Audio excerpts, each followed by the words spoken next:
Ignacio de Moya. Él es un español, un politólogo, uno de los 100 consultores en comunicación política más influyente del mundo. Por eso es importante conocer su punto de vista. Ignacio, ¿cómo estás? Muy buenos días. Hola, buenos días, Rodolfo.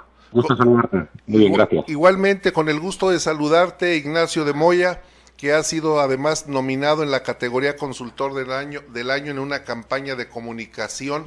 Quiero solicitarte, Ignacio de Moya, si estás de acuerdo, ¿cuál es tu punto de vista con relación a esta polémica carta que envió el presidente Andrés Manuel López Obrador a nada menos que al rey de España? Pues, en primer lugar, muchas gracias por la felicitación. Y en segundo lugar, respecto al tema que me comentas, pues a mí me gustaría decir lo primero que la actitud del presidente es totalmente legítima. Él está en todo su derecho de exigir lo que considere conveniente y que considere que es mejor para el pueblo mexicano, pero que sea legítimo no quiere decir que sea correcto, sobre todo por las consecuencias que puede tener. En este sentido, yo creo que responde a una estrategia política que habrá que analizar después cuáles son las diferentes hipótesis a las que puede responder. La primera de ellas es que sí que crea realmente que España tiene que pedir perdón, buscando además el crecimiento de un nacionalismo patriótico del pueblo mexicano. Y la segunda hipótesis es que a lo mejor puede responder igualmente a una falta de capacidad para atender a otros problemas más serios y más importantes que en este momento pueda tener México, ¿no? Es utilizarlo como un elemento distractor. A ver, lo que estás diciendo, Ignacio de Moya, es que se trata de una caja china como lo presentaron en México en una película. Es una caja china, un distractor. Ajá. Es una de las hipótesis que habrá que analizar. Es una hipótesis. La otra sería, ¿cuál? La otra sería que quiere hacer crecer el nacionalismo mexicano para unirlos en una causa común. Eso evidentemente siempre fortalece todavía mucho más el liderazgo de la persona que consigue generar ese nacionalismo. Sin embargo, hay que tener en cuenta las consecuencias que ello puede tener y que ya se están dejando ver.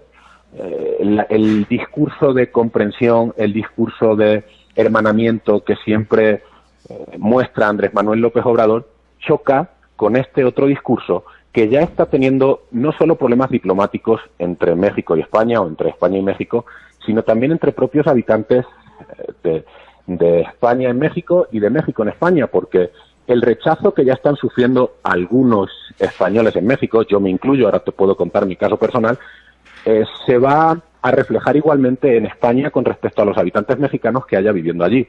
Por otro lado, hay una carta que ya se firmó, un tratado, mejor dicho, en 1836, firmado entre México y España, que era el Tratado de Paz y Amistad, por el que se restablecieron, perdidas desde la Revolución y desde la independencia mexicana, se restablecieron las relaciones entre México y España, se exoneraron de culpabilidad por las diferentes masacres, porque tampoco se puede tapar el sol con un dedo. Es cierto que los españoles en la conquista en México hicieron masacres, pero también trajeron avances. Pero se exoneraron de culpabilidad por los delitos que pudieran cometer tanto mexicanos como españoles, y eso ya quedó olvidado. Además, era un contexto totalmente diferente. No hay ninguna conquista ni ninguna intervención de un país en otro país de hace 500, 600, 700, 800 años que haya sido de forma pacífica. España es un claro ejemplo. Más invasiones que ha sufrido el pueblo español no las ha sufrido el pueblo mexicano, y ninguna fueron hablando, ninguna fueron de forma diplomática. Hay que tener en cuenta el contexto en el que se llevaron a cabo. Los hijos de México de hoy día y los hijos de España de hoy día no tenemos absolutamente nada que ver con lo que ocurrió hace 500 años, pero nuestro origen sí es común. Todos venimos, la mayoría de mexicanos vienen de un mestizaje entre españoles y originarios de México en ese momento, de diferentes pueblos de México. Sí, finalmente todas las culturas del mundo han sido construidos de alguna manera por ese mestizaje de diferentes latitudes del globo terráqueo, y no tendríamos por qué espantarnos de que, vamos, no existe hasta el día de hoy una raza pura. Exactamente. Pero además, Déjame comentarte, fíjate, una anécdota personal de las consecuencias que ya está teniendo. Casualmente yo tengo ahora familiares españoles que han venido a visitarme aquí a México. Yo estoy casado con una mujer mexicana, mi hija ha nacido aquí en México, tiene las dos nacionalidades, y el otro día dando un paseo por la calle, hace un par de días, recuerdo que se nos acercó un mexicano a vendernos dulces.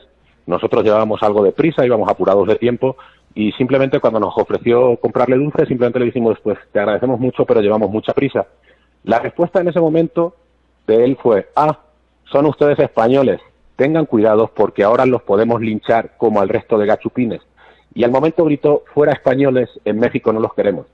La vergüenza que yo sentí, el dolor que yo sentí, ya no tanto por mí, sino por mi familia que viene a vernos, con mi hija delante, pues fue grande, ¿no? Uno siente mal y te das cuenta de ese odio que ya esas mismas declaraciones han generado de por sí.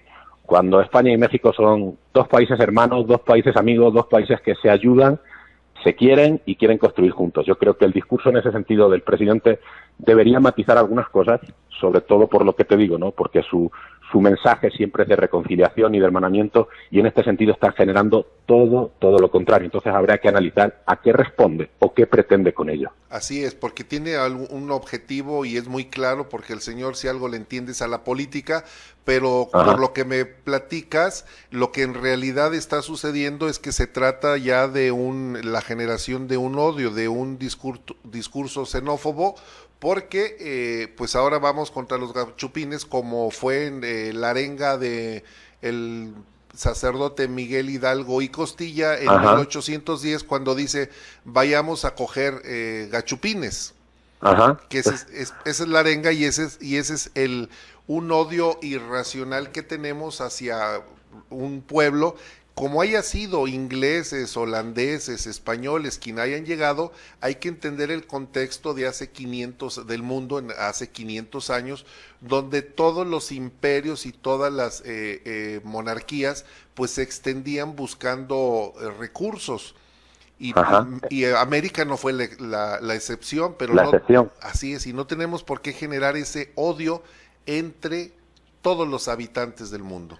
Por eso digo que hay que analizar. Yo no sé cuál es la pretensión real. O sea, puede ser un elemento distractor, o puede ser que realmente quiera hacer crecer su liderazgo, haciendo crecer ese nacionalismo, y a lo mejor su pretensión no era generar odio hacia España, pero sí está siendo la consecuencia. Una cosa es lo que pretendes y otra cosa es lo que consigues.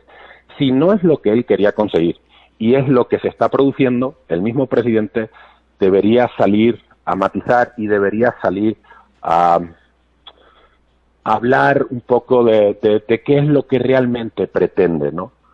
Porque si no, las consecuencias sí pueden ser todavía peores con esa xenofobia. Y no olvidemos, el nacionalismo siempre se genera a través del odio.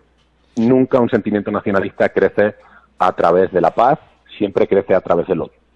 Así es, y hay algo también que me llama la atención, porque el propio presidente Andrés Manuel López Obrador, en la visita de tu presidente de España, Pedro Sánchez Pérez, le entrega el acta de nacimiento de su abuelo José Obrador.